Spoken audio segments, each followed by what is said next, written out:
be, and certainly not the approach that...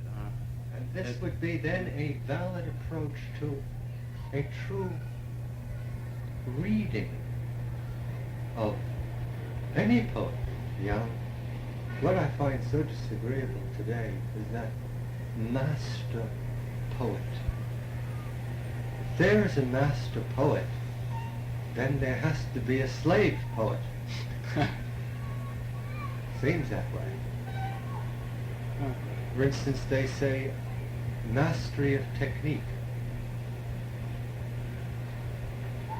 If you master the technique, then that means that you want recognition. And in seeking recognition through your mastery of the technique, you want to dominate. To become a master is to rise from the slave to the master, and in turn dominate and oppress the minor, the slave poets.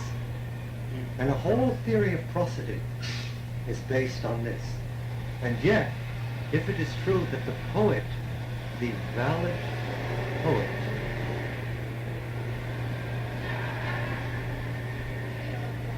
comes to the mastery of technique solely through its dissolution.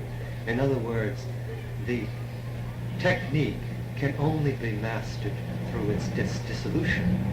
You can only dissolve it. That's how you know that you've been released from the horror of master-slave situation. And in the schools, they judge poets that way. That's how they judge this technique. Also patterns. He has to be exemplaristic. Well, I'm not sure what you mean by that. An exemplar. He achieves a platonic pattern. And when he has reached that platonic pattern... In his life or in his work? Well, in his work. Uh-huh. And then he has fulfilled the requirements of prosody. And that's all the technique is then. The technique is that you fulfill the requirements of the laws governing prosody. But then that also means that once you have fulfilled that and you become a master, voila! The other is the slave. So I find it disagreeable that the master poets and the poets of the world today are involved in seducing through the mastery of technique. They seduce, they don't feed. Yeah. So it would seem to me that there's another way of reading poems and gifts, sensing gifts of poets, and that is through the spiritual body, through the spirit of the poet, that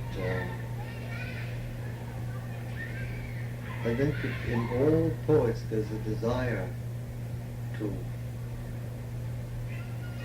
release themselves from technique solely through the dissolution of technique, the dissolving of it. In other words, the mastery of technique can only be in its dissolution. It's not there anymore. And therefore, we, the readers,